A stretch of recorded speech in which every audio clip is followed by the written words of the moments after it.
Hello, everybody, and welcome to the new season of Real Talk at the Barber Shop. I am Tony Waller, and I am so excited to be here today for our first episode. And let me tell y'all, we are going to have a good time. You have no idea who my guests are, but when you find out and when you learn more about these two individuals, you're gonna be like, Tony Waller, why don't you bring those in? Why didn't you bring those to us sooner? Why is it happening now? All I can tell you is that everything happens the way it's supposed to happen. This is the right time for you to meet these individuals. So, ladies and gentlemen, please meet Haith and Henry. Haith and Henry, how are you? Hello. We're doing absolutely incredible. How you doing, sir? How you doing, Mr. Tony? Doing great. And I'm so excited to have this conversation with y'all. Yeah. I really, really am, because your story is just a phenomenal one. Yeah. And I think one that will truly be an inspiration to so many individuals. And so I just can't wait to just kind of get into this thing. So let's get it rolling. All right. Let's go, Tony. Go. So let's start with this. Haith and Henry, can you just tell me a little bit about yourself? Well, you want to start? I can start because I'm fast and I'm quick. Of course, my name is Henry Johnson. I am a Gulf War vet. So I went to the Persian Gulf War. I said, look, one war is enough for me. I came back home. I worked there for a motor company. I stayed there for about 14 years. And then I saw an opportunity. And I went to school while I was at Ford Motor Company. I got my bachelor's degree. And having my bachelor's degree in business, I said, why don't me and my wife, we bring our abilities, our skills together, and then we open up a beauty salon. I did the business. I did the pretty making.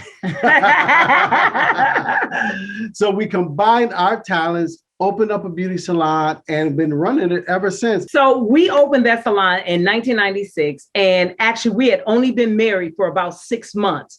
So I really believe that God put us together to complement each other's gift. And we have been in business since 6 months after being married. We've been in business for about 26 years together. That was our first salon. We've had 3 altogether. I stopped doing hair. I know I look like I'm 21, but I've been doing this for about 30 years. I've had the opportunity to travel all over the world with this gift and this talent that I have. And I'm so grateful and appreciative. I've done the Clark sisters, Yolanda Adams, CeCe Winans, Erica Campbell, the Mary Marys. So many people I've had the opportunity because of the gift and the talent. I've always had a desire, though, for community and making sure that I stay connected to the community. That has always been my heart. What we wanted to do, my husband's brain was, his thinking was, hey, what we're doing is great. We're adding a great value to our community. We're giving them great service. But you know what?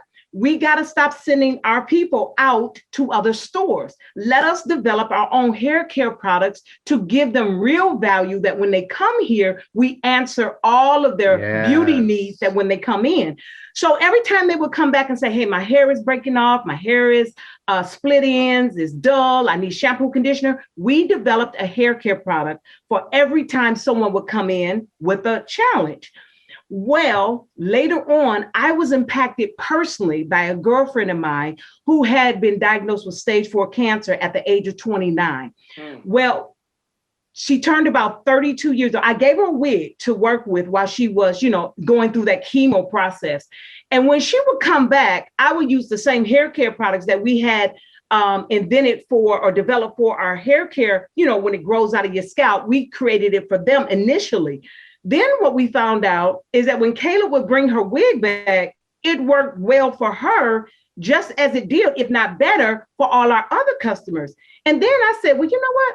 She passed away at 32, and it really, really impacted me. And I said, what could I have done to be a part of that journey? And then it dawned on me, it's more women like that. And then I started understanding that there was a underserved demographic that was being ignored, which was women who had to wear wigs and wanted to wear wigs. We partnered with American Cancer Society. We began to give out free wigs to the community. If we found out you had cancer and couldn't afford it, we provided those wigs for you, as well as the veteran. We worked in the veteran hospitals and giving those women wigs. Awesome, awesome story.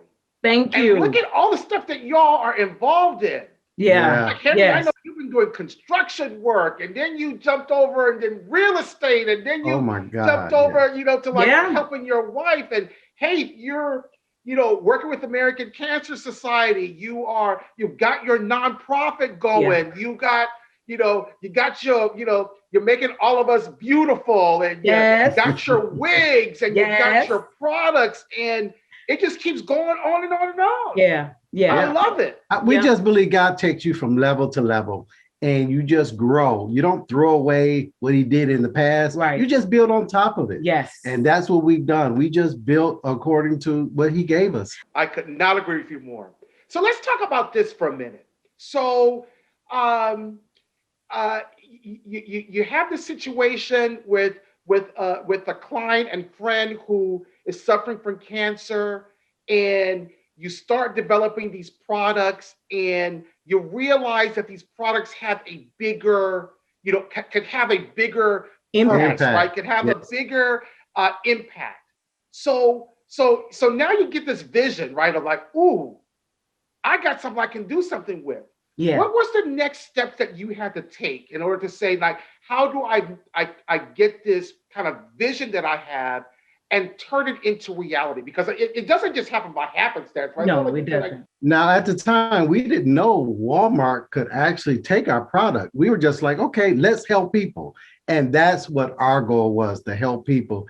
And when we saw that it worked, it really does work. We said, hold on, we got to get it to somebody. We got to get it on another level.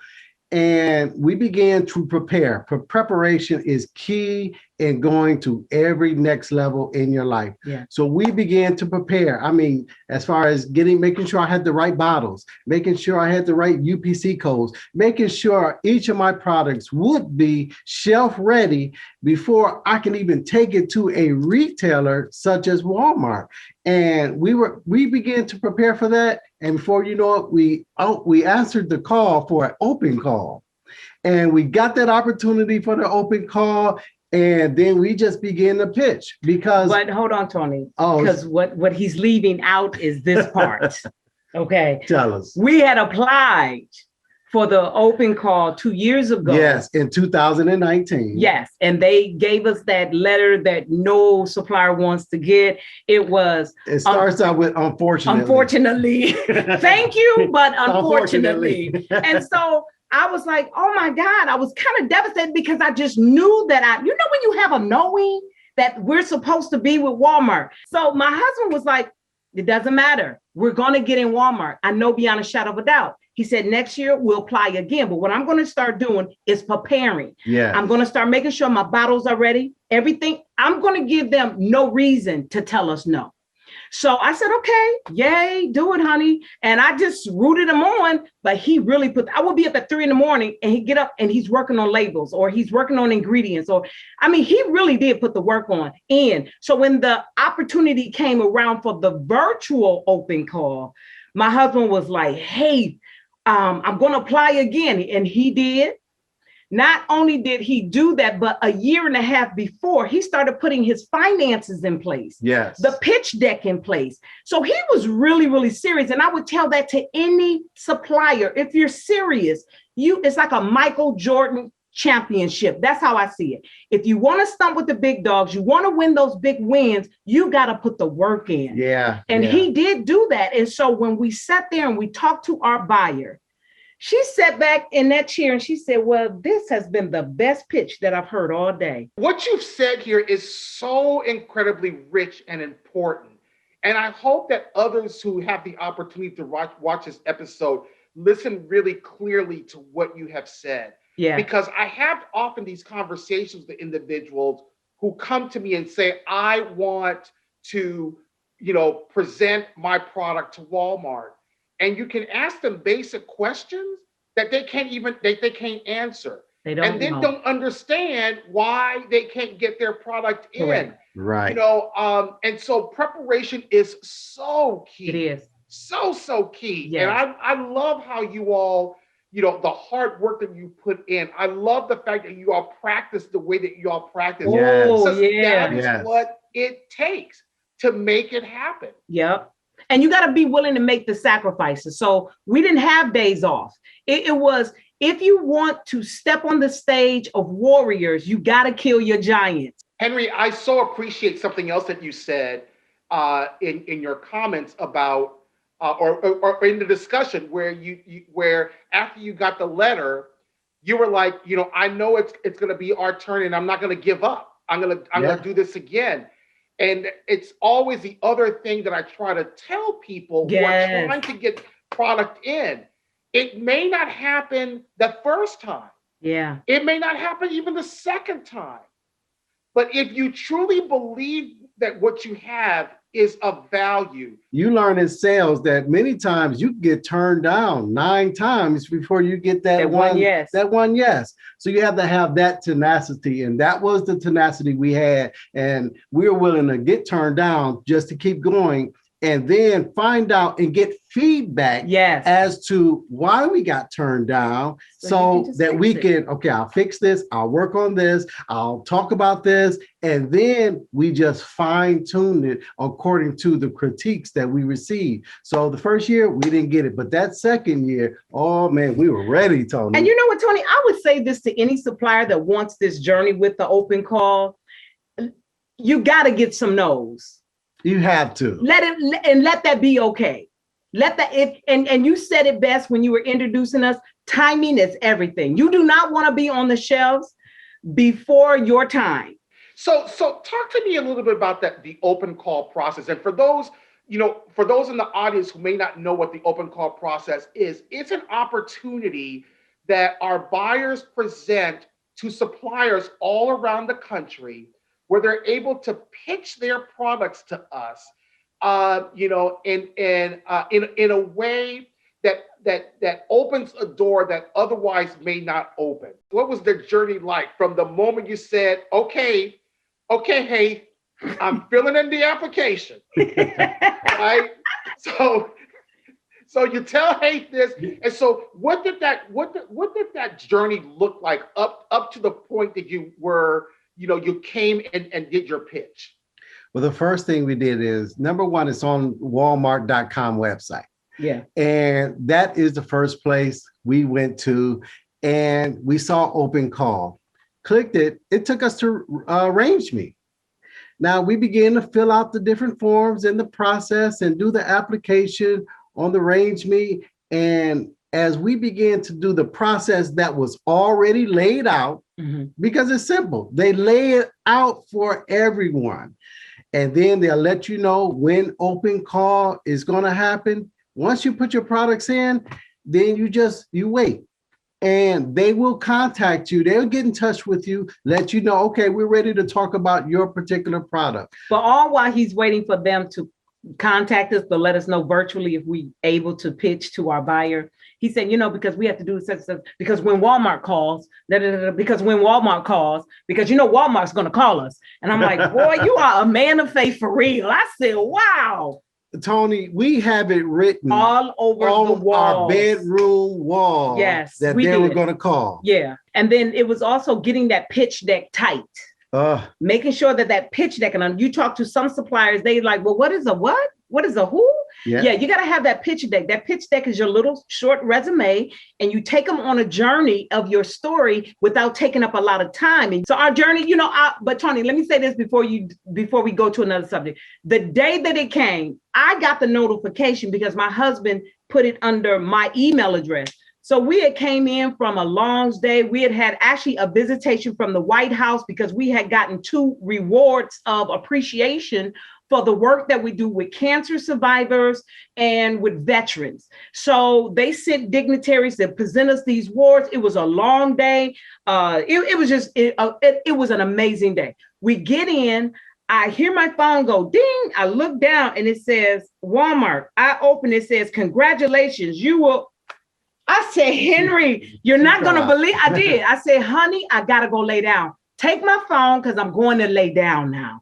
He said, what is it? And when he looked, Tony, you can't pay for that. I laid down and he just went to screaming all through the house. Yeah. So it was a great journey. It's been a wonderful, and our buyer is amazing. She's been amazing. One interesting thing is we presented 4 products to them. They took 2. They took one at first. They took one at first. And wanted to give us 200 stores the day of Christmas. Then they added a second product and then gave us 300 stores. On Christmas. So I would tell anyone, come with what you have. If you have the 4, bring the 4. They may take 2. But you know what? I don't care. I'm in Walmart. I'm happy. I'm in Walmart. I love it. I love it. So tell me this. How did you prepare for that pitch? Because, obviously you've got it's 30 minutes. And so you've got to figure out how to maximize that time. Tony, Walmart makes it easy. They really do. They sent us a video and they sent it to everyone that was going to present to buyers. They said, this is what we're looking for. And if you answer those questions that they're already asking, it gives you how to format, how to present your company properly to them. We did the research. We found out what was important to, and that's why we knew it was a good match. We found out what was important to Walmart as a company, as in community, what was important to them, to their customers, because to us, our customers are number one. And they are. And so when that was the mindset of Walmart and we seen it was for us, we knew it was a good marriage. So moving forward, what we did is being certified was important as well. So we made sure that our business was certified with the minority suppliers, with the women-owned businesses. So we were certified. All of those components really do play out in you being successful moving forward. The other thing what we did is we opened ourselves up for criticism and allowed people to tell us while we was preparing for the pitch if we were making sense. We also, if we knew we had 30 minutes with that buyer, we narrowed it down to 15 minutes, then to 12 minutes, because we wanted to leave it open for dialogues. Get straight to the point. Get straight to the point. Mm-hmm. So those were the things that really helped us to prepare. Everything else was just lipstick and eyelashes, meaning just putting just making it pretty, with the colors, the font and all that. They don't care nothing about the font if your product is not working. So it was a great PowerPoint presentation, 15 pages, really, really simple, exactly what they're looking for. Yeah. But answering the questions that we knew they would have: profit margins, what would be their ORI, who was our audience, how do we reach our audience? I love it. I absolutely love it. So what's next for Lehost? Well, I know we're going to continue developing products. Yes. I'm excited about that part. And we have some anti-breakage products that's coming up. So it's really developing more products for Black and brown women that have real problems with their hair. We want to be that company that gives them the answer, and just moving really in sync with Walmart and all the initiatives that they have, and $300 billion being poured back into opportunities for businesses. It's incredible. So that's what we're actually in the process of looking, because we've outgrown the space that we've been in for 15 years. We're now looking for a warehouse that's 10,000 square feet. And so those are the things but Tony, this is the miracle. This time last year, my hand to God, we thought we were going to close the business down. We were preparing to close the business down. This time last year, we had depleted our whole payroll. We had to lay people off, and it was heartbreaking. It was heartbreaking. Mm-hmm. But when that open call notification came, congratulations. I almost felt like a revival. It was. It was a second chance. That's a tremendous lesson for all of us. Yeah. Right? I agree. That was sad. COVID, it did take some things away, but it only could take away what was shakeable. Right. So right now we are in our test mode. So we're in our 300 test mode, looking to get out of the test mode and move to more stores.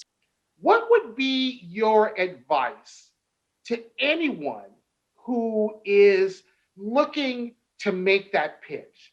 So we're about to get ready to do open call again in 2021. Mm-hmm. And I'm hoping that many individuals will now be inspired to say, hey, let me take a look at this open call program. Mm-hmm. I'm going to start off and then I'm going to pass the ball to Henry. Okay. Know your why. Know your why. Why are you doing it? What is your motive? Because if by chance you get the no, is your why stronger enough to get you to re-sign that application, go for it the next year? I would tell them, you got to put the work in. You got to know that you are bringing solution to your customers. You can't do it just to be rich and to make a whole bunch of money, because with the success and being partnered with such a large retail store, there is a responsibility of delivery. You have to deliver on what it is that you said that you're going to do. And also, as far as preparation, I would tell people, get your numbers in order. Yes. Get your finances together and in line. Before we actually got the yes, the day before we closed on a deal from our bank to make sure that we can handle the inventory that was coming our way. Yeah. So we prepared financially. We prepared in regards to our suppliers. Yeah. Let them know, look, this is what we need. How much can you produce?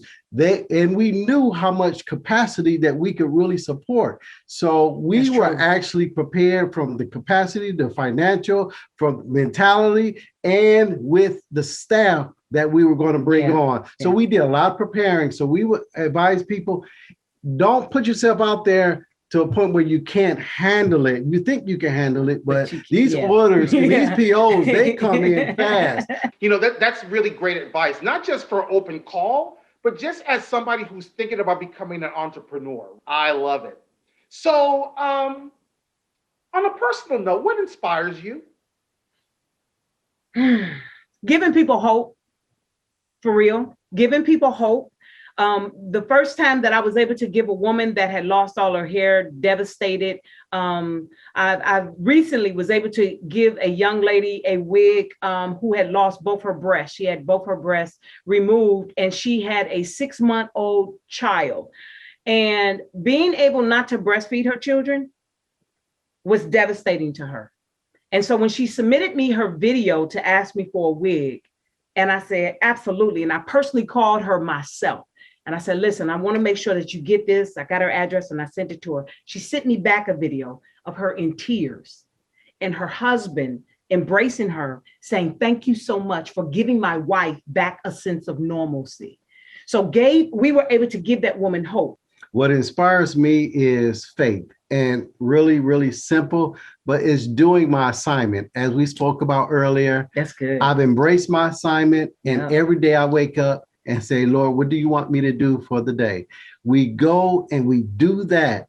And that's what gives me inspiration, because I know at the end of that, it's going to help somebody. Yeah. Someone's going to get a job. Someone's going to get a promotion. Someone is going to be taken care of because we did what we were assigned to do. And that gives me inspiration every day, just walking in purpose and not just happenstance. It's all about walking in purpose. How do you deal with challenging situations? Because, I see y'all and you all are just so positive and just you just out there, right? The truth. But I'm sure that there are days that you don't feel that way. You want the truth? That's how it happens. You want the truth? You want the real truth? Yeah, as they say, I want my coffee black, not with milk and sugar. That's good. I love it. The truth is, we allow each other to be. Whatever space you show up in, you get the right to be that. You get the right to feel that. If you're scared, it's okay to be scared. This is a scary situation. And so we don't fake it away. We embrace it, because what I learned is when I embrace the fear instead of running from the fear, because if you run from the fear, you'll run from your greatness and you'll start sabotaging yourself. So you'll get these opportunities and then you'll say, well, why am I starting all over again at the age of 50 and 40? It's because you don't embrace it. For real, we have good days, we have bad days. Yeah. And then sometimes he hates to see me upset. And I try and fix everything. And I'm like, dude, stop. I'm having a bad day. Yeah. And he's like, okay, babe, it's okay. You get to have this bad day, but you have a bad day with boundaries. Exactly. You don't get to have a bad day and disrupt everybody's life. Yep. Sometimes we put a time limit on how we feel. You get 10 minutes to do whatever I get an hour. do. I get an hour. He gets 10. No. Say what you want to say in 10 minutes and we're good. And we're good. So we give each other space. We go to our corners. We do. And then we come back and we talk it out. And then in the meantime, while we're in our corners, Lord, I'm praying. Lord, God, help. Right now. Help this woman. But that's the truth. That's how we deal with it sometimes. I have a way of just stepping back and saying, okay, speak, because I need to know what to do before I do anything. I categorize things, find out what's priority, what's important, what's not important, and then I launch out and handle what I need to take care of as far as a priority perspective. That's how I do it. Everyone does things different, but we give each other that space to be themselves. And that's how we can be married and in business together at the same time. Because trust me, we don't agree about everything. No, we don't. When it comes to business, and sometimes but we stop trying to change each other too. Exactly. I am more outgoing. My personality is outgoing, but when I'm down no, Henry. Okay. But when I'm by myself, I like to be by myself. Yes. That's how I energize, is being by myself. But when I'm out there, it's like, hey, let's do this. And my husband's a little bit more quiet. And then when he comes home, he talks a little bit more. But with his laid back, cool, calm, collective thing, sometimes I'll be like, get him, Henry, go get him. He's like, no, we good. We'll handle that when it's time. But then I stopped trying to make him act like me. And he stopped trying to make me go after things the way he would. And we've learned to allow each other to show up in our space the way we are. And it's okay. You all are so spot on. And I love the way you approach things. I approach them similarly. You know, my mother once had a saying that she would always tell us, you have to value how you feel. That value is so your feelings. I love this. This has been a pleasure. You are incredible. You're the incredible ones. I mean, when I grow up, I'm gonna be like y'all. Yeah. Can I say this to you though, Tony? Yes. You so handsome.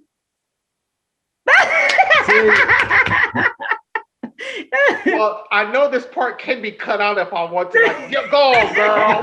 And he just sits there. Yeah, right.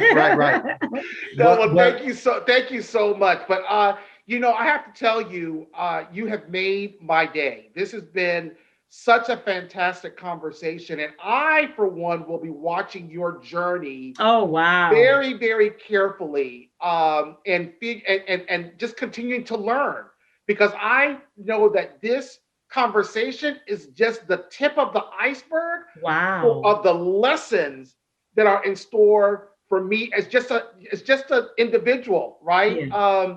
You all have a beautiful story, and I have no doubt that there is so much more in store for you. And so you just keep on doing what you're doing, and it's going to be exciting to see. I can't wait to go to my local Walmart store and look on the shelf. I'm going to be looking for your stuff. Haith, Henry, thank you all so very, very much. This has been an awesome time. I'm so glad that we've had this conversation.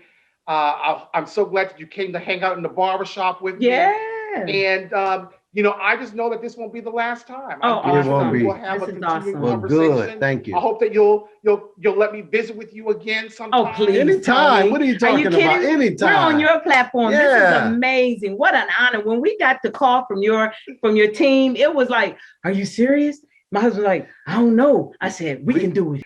So we're glad to be here. Thank you again for letting us in. Thank you so much. And to the audience, I hope you enjoyed this conversation. Please check out Lehost. Go to our stores and check them out. Y'all, I think that y'all gonna love their stuff. I know I'm gonna love their stuff. I can't wait. I cannot wait. And to all of you, if you want more information with regards to what we're doing, with suppliers, please go to our Walmart.com site. You'll find information on our open call program. The dates for applying will be coming up very, very soon. So check it out, check it out, check it out. And we look forward to seeing you on the next episode of Real Talk at the Barbershop.